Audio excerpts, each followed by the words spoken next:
Bagaimana dunia bisa melihat potensi kamu kalau kamu saja masih gagal dalam membangun branding yang kuat? Kalau kamu pikir public speaking itu hanya untuk orang-orang extrovert, kamu salah. Assalamualaikum warahmatullahi wabarakatuh. Halo teman-teman, saya Mutia Fadilah, mahasiswi semester 6 program studi Bimbingan Konseling Islam UIN Sultan Maulana Hasanuddin, Banten. Nah teman-teman, di titik ini saya menyadari bahwa semester 6 itu bukan lagi hanya soal angka di kalender, tetapi semester 6 adalah fase yang sangat amat krusial, sebuah investasi besar di mana kompetensi kita sedang diuji nilainya. Di era sekarang ini, di mana informasi yang bergerak itu sudah sangat cepat dan berkolaborasi menjadi kunci. Namun, masih banyak orang-orang yang pintar namun dia tidak bisa public speaking. Bagaimana dunia bisa melihat potensi kamu kalau kamu saja masih gagal dalam membangun branding yang kuat?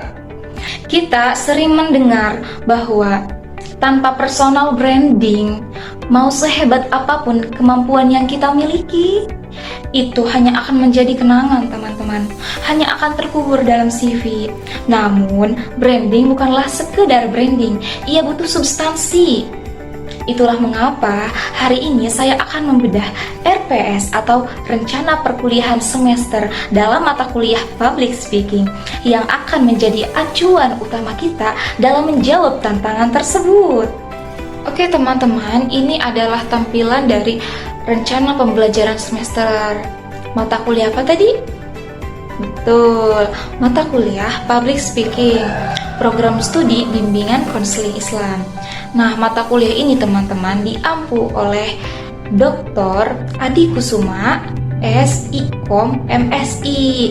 Oke teman-teman, kemampuan public speaking bukan hanya menunjukkan kemampuan komunikasi personal dalam menyampaikan pesan-pesan di hadapan publik. Seperti apa contohnya? Seperti pidato, lalu ada ceramah, lalu ada lagi moderator, lalu MC.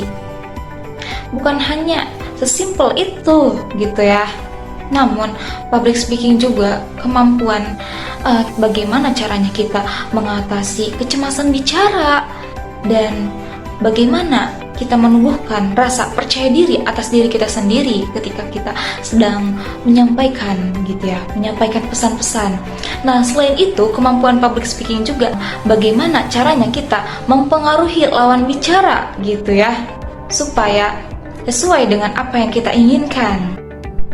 Oke, teman-teman, selanjutnya kita bisa melihat di sini materi pembelajaran atau pokok bahasannya ada 16 pertemuan. Itu tidak hanya teori saja ya, teman-teman. Itu sudah termasuk kepada penyampaian RPS, lalu juga ada UTS dan juga ada UAS. Selanjutnya ada teknik penilaian. Di presensi kehadiran yaitu sebesar 15%, karena tadi kita kuliahnya ada 16 pertemuan, jadi kalau 15% itu sebesar kira-kira maksimal 3 kali pertemuan. Kita boleh izin maksimal 3 kali pertemuan. Entah itu kalian mau izin atau sakit atau ada halangan lainnya gitu ya, boleh sok aja. Akan tetapi kalau dispensasi dan ada suratnya, itu dihitung sebagai kehadiran. Nah, kalaupun sakit itu juga harus ada surat keterangan dari dokter ya teman-teman ya, dan dikirimnya itu H-1 kita belajar gitu. Selanjutnya UTS-nya 25%, UAS-nya 30% dan tugasnya 30%. Selanjutnya langsung saja kita ke peraturan tata tertib dalam perkuliahan. Yang pertama itu pembelajaran dilakukan secara tatap muka gitu ya. Nah yang kedua, mahasiswa harus hadir di ruangan. Nah toleransi keterlambatannya itu 15 menit. Jadi lewat dari 15 menit dosen itu masih boleh mempersilahkan masuk kepada mahasiswa, akan tetapi mahasiswa tersebut dianggap tidak hadir. Selanjutnya, kita itu harus saling menghargai dan tidak membuat kegaduhan, gangguan, atau kerusakan dalam kelas. Selanjutnya, mahasiswa memakai pakaian yang rapi dan sopan. Selanjutnya, mahasiswa mengangkat tangan. Take your hand gitu ya. Jika ada yang ingin ditanyakan atau menjawab pertanyaan dengan bahasa yang sopan juga tentunya. Oke teman-teman, selanjutnya selama perkuliahan berlangsung, handphone dalam posisi off, mati atau silent. Nah, mahasiswa memberikan pemberitahuan secara resmi tertulis jika tidak dapat mengikuti UTS atau UAS. Nah, jika nantinya teman-teman sedang dalam ada kendala gitu seperti sakit atau dan yang lainnya, kita boleh mengirimkan surat, tapi itu tuh dikirimnya via WhatsApp dan H-1 melalui siapa? Melalui PJMK atau Kosma ya teman-teman. Nah, selanjutnya mahasiswa tidak diperbolehkan mencontek ataupun memberikan contekan. Nah, jika dosen mengetahui hal ini, maka pelakunya akan diberikan sanksi berupa TL atau tidak lulus.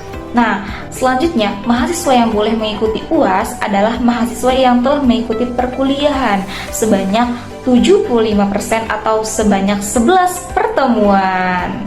Nah, teman-teman, di sini juga sudah ada sumber referensinya yang nantinya bisa kita pelajari nih sebelum kita praktik gitu ya.